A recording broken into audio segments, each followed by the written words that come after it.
नमस्कार। मैं डॉक्टर आशीष कुमार जैन शिक्षाचार्य। आज हम तिथि के बारे में जानेंगे जो पंचांग का एक अंग है। चंद्रमा की एक कला को तिथि माना गया है। सूर्य और चंद्रमा में 12 अंश का अंतर होने पर जितना समय लगता है उसे एक तिथि कहा गया है।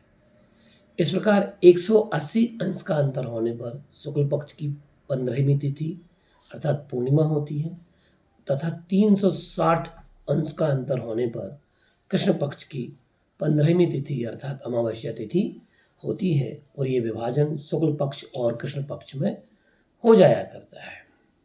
अब हमें तिथियों की कुछ संज्ञाओं के बारे में भी जानना है, क्योंकि आप मुहूर्त का ज्ञान आपको हो और मुहूर्त को आप समझ सकें तो हमें जानना है कि तिथियों की कौन कौन सी संज्ञाएं होती हैं और किन किन संज्ञाओं में हम कौन कौन से कार्य कर सकते हैं। तो आज हम केवल संज्ञाओं के विषय में जानेंगे कि तिथियों की कौन कौन सी संज्ञाएं होती हैं और वो तिथियां क्या होती हैं।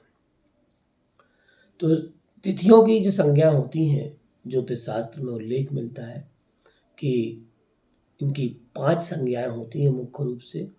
नंदा, भद्रा, जया, रिक्ता और पूर्णा, ये तिथियों की संज्ञाएं हैं और इन संज्ञाओं के आधार पर हम तिथि को आधार मान करके कुछ मुहूर्तों का हम चयन कर सकते हैं। नंदा तिथि जो है 1, 6 और 11। भद्रा तिथि जो है 2, 7 और 12। जया तिथि है वह 3, 8, 13। रिक्ता तिथि है 4, 9, 14। पूर्णा तिथि जो है 5, 10 और 15।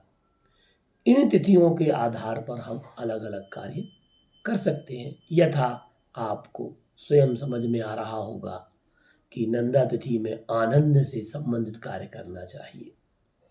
भद्रा तिथि जो है वो उसमें विवाह कार्य, आभूषण है, यात्रा आदि का कार्य होना चाहिए।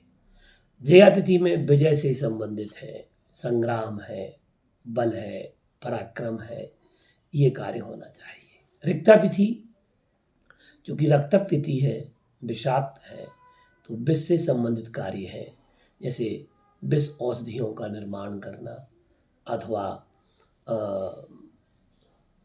परमाणुओं पर रिसर्च करना, विष रसायन आदि से संबंधित कुछ कार्य ऐसा करना जो विषाक्त रसायन है उनसे संबंधित कार्य करना।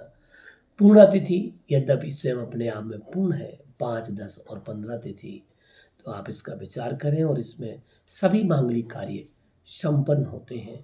तो जो ज्योतिष शास्त्र के को सीखना चाहते हैं वो इस वीडियो को देखें, फॉरवर्ड करें, लाइक करें, शेयर करें और उनकी कोई अगर जिज्ञासा हो तो वह जिज्ञासा कमेंट्स बॉक्स में लिख सकते हैं। मैं उनका उत्तर आपको कमेंट्स बॉक्स में दे दूंगा अथवा आपसे व्यक्तिगत चर्चा करके आपसे वार्ता कर लूँगा। नमस्कार। मैं डॉक्टर आशीष कुमार जैन शिक्षाचार्य।